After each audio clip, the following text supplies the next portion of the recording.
വചനമൊഴി ഫെബ്രുവരി 26.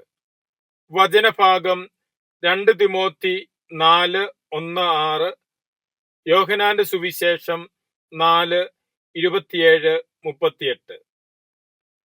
വിശുദ്ധ യോഹന്നാൻ അറിയിച്ച നമ്മുടെ കർത്താവ് ഈശോ മിശിഹായുടെ പരിശുദ്ധ സുവിശേഷം.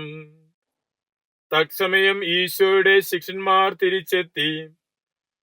അവൻ ഒരു സ്ത്രീയോട് സംസാരിക്കുന്നത് കണ്ട് അവർ അത്ഭുതപ്പെട്ടു. എന്നാൽ എന്ത് ചോദിക്കുന്നെന്നോ അല്ലെങ്കിൽ എന്തുകൊണ്ട് അവളോട് സംസാരിക്കുന്നെന്നോ ആരും അവനോട് ചോദിച്ചില്ല.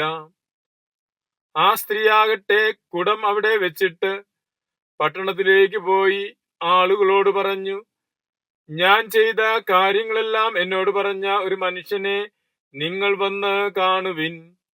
ഇവൻ തന്നെയല്ലേ മിശിഹ? അവർ പട്ടണത്തിൽ നിന്ന് പുറപ്പെട്ട് അവന്റെ അടുത്തു വന്നു. തത്സമയം ശിഷ്യന്മാർ അവനോടപേക്ഷിച്ചു, റബി, ഭക്ഷണം കഴിച്ചാലും. അവൻ പറഞ്ഞു, എനിക്ക് കഴിക്കാൻ നിങ്ങൾ അറിയാത്ത ഭക്ഷണമുണ്ട്. ആരെങ്കിലും ഇവന് ഭക്ഷണം കൊണ്ടുവന്ന് കൊടുത്തിരിക്കുമോ എന്ന് ശിഷ്യന്മാർ പരസ്പരം പറഞ്ഞു. ഈശോ അവരോട് പറഞ്ഞു, എന്നെ അയച്ചവന്റെ ഇഷ്ടം നിവർത്തിക്കുകയും അവന്റെ ജോലി പൂർത്തിയാക്കുകയുമാണ് എന്റെ ഭക്ഷണം. 4 മാസം കൂടി കഴിഞ്ഞാൽ വിളവെടുപ്പായി എന്ന് നിങ്ങൾ പറയുന്നില്ലേ? എന്നാൽ ഇതാ ഞാൻ പറയുന്നു, നിങ്ങൾ കണ്ണുകളുയർത്തി വയലുകളിലേക്ക് നോക്കുവിൻ. അവ ഇപ്പോൾ തന്നെ വിളഞ്ഞ് കൊയ്ത്തിന് പാകമായിരിക്കുന്നു. കൊയ്യുന്നവന് കൂലി കിട്ടുകയും അവൻ നിത്യജീവിതത്തിലേക്ക് ഫലം ശേഖരിക്കുകയും ചെയ്യുന്നു. അങ്ങനെ വിതയ്ക്കുന്നവനും കൊയ്യുന്നവനും ഒന്നുപോലെ സന്തോഷിക്കുന്നു. വിതയ്ക്കുന്നത് ഒരുവൻ, കൊയ്യുന്നത് മറ്റൊരുവൻ എന്ന ചൊല്ല് ഇവിടെ വാസ്തവമായിരിക്കുന്നു. നിങ്ങൾ അധ്വാനിച്ചിട്ടില്ലാത്ത വിളവ് ശേഖരിക്കാൻ ഞാൻ നിങ്ങളെ അയച്ചു. മറ്റുള്ളവരാണ് അധ്വാനിച്ചത്. അവരുടെ അധ്വാന ഫലത്തിലേക്ക് നിങ്ങൾ പ്രവേശിച്ചിരിക്കുന്നു. ഈശോയിൽ സ്നേഹമുള്ളവരെ, സുവിശേഷത്തിൽ നാം ശ്രവിച്ചത് ഈശോയും സമരിയാക്കാരി സ്ത്രീയും തമ്മിലുള്ള സംഭാഷണത്തിന്റെ ഭാഗമായുള്ള വിവരണം ആണ്.